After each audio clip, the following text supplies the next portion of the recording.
Hi, everybody. Welcome to the second round of the Play and Discuss the Thursday evening. And I'm going to start. This is the hand of the day, and it's an interesting hand. As you can see here, North has a 5, 8, 9 points. Is going to pass, obviously, with that hand. And East has an interesting hand. It has 6 clubs headed by the Ace King. And it has 13 points. So the best thing for East to do is to open a club, and then it can rebid its clubs if it needs to. And South is going to pass. It has nothing to say. And West has a great hand now, but I mean, it has no clubs, but it has 5 spades and 4 hearts. So we're definitely going somewhere with 4, 7, 10, 14 points. We know we're going to be in game somewhere. So the best thing we could do is to bid our spades first, and then we can rebid our hearts, no matter what our partner says. So our partner is going to look at his hand and say, okay, spades, I don't have a fit there.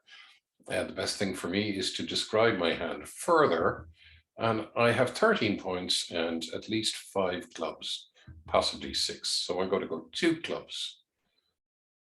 Pass from South. And now West is going to give them the signal that you're not interested in clubs, but you actually have 5 spades and 4 hearts. So by bidding spades first and then rebidding your hearts, you are showing that you have 5 spades and 4 hearts. So our partner is under no illusions that this is definitely a 5-4 hand. And by rebidding again, you're not just leaving it in clubs, you have something to say. So pass then from now, East has a very interesting,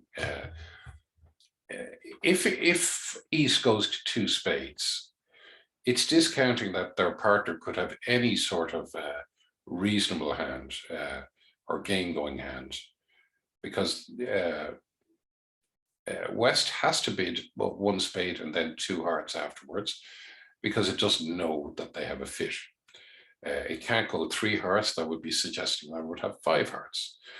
But if we go to 2 spades, we actually have quite a good hand for a spade fit, and we might miss out on game. It's perfectly acceptable to do what we call a delayed raise in spades here. We're doing a delayed raise because we're saying to our partner, we didn't have 4 spades. Otherwise, when you bid a spade, we would have shown you a fit. But we're showing a reasonable hand. You know, it's a 6-card club suit, and we have 3 of your spades. So if you have more than the minimum, we have a fit in spades, and I have something more to offer than just a flat 12-point hand. And that would be enough for encouragement for West to say, right, we'll play it and we'll go for the game bonus.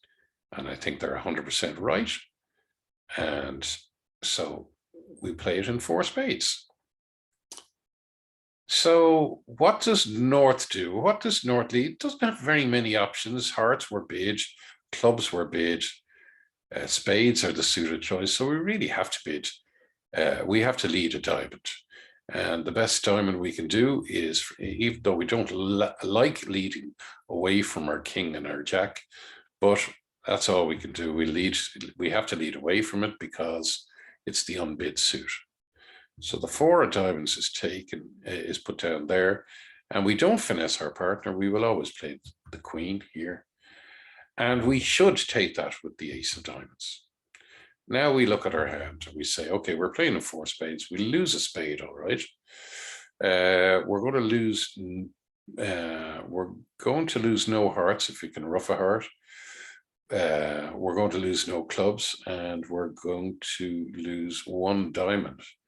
So is there anything we can do to improve our hand? Well, when you have a situation where you have the ace, king, queen of a suit, and you can use 1 of the cards to get rid of a loser, ask yourself, how many cards have you got in that suit? And this case with the hearts, with the ace, king, queen of hearts, we only have 6 cards in that suit. So that means that the opposition must have 7 cards in that suit.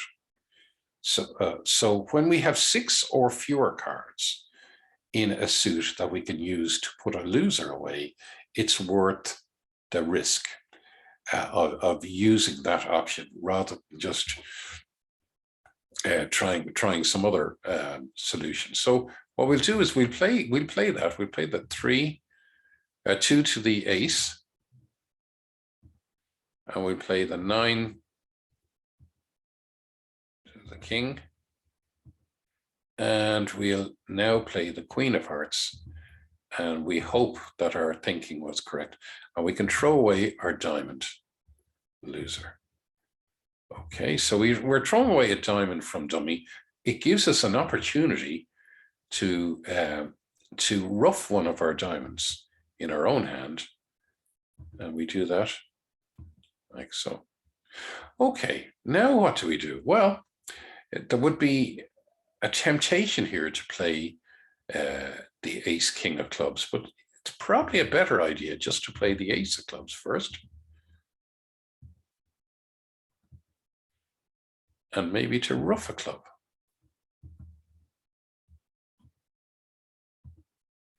And that gives you a chance of getting back to your own hand to do away with another, your last diamond loser in your own hand. And now you have the king of clubs still in dummy. We know that the jack left the north hand, so we probably know they're going to ruff it. But we don't mind. We're going to get rid of one of our heart losers, our only other loser, if you like. Now we have taken away, crucially, we've taken away a trump from the opponents, so they're down to 4 trumps. So what are they going to do? Well, they're going to take out that queen of spades, if they have any sense. And now they can play the king of diamonds. And what are we going to play? Well, we know that they're out of hearts. We know that we can throw anything down. We won't throw a club down. And West will be able to win that with the trump. And now we know that our king of spades and our jack of spades are good. So even if the trumps break badly for us, which they don't, we have made not only our contract, but an overtrick. So an interesting hand, an interesting way of playing it. I don't know if you would have agreed with that. It'd be interesting to see what you did in the competition, but that is the way that I would play it. Thanks a lot.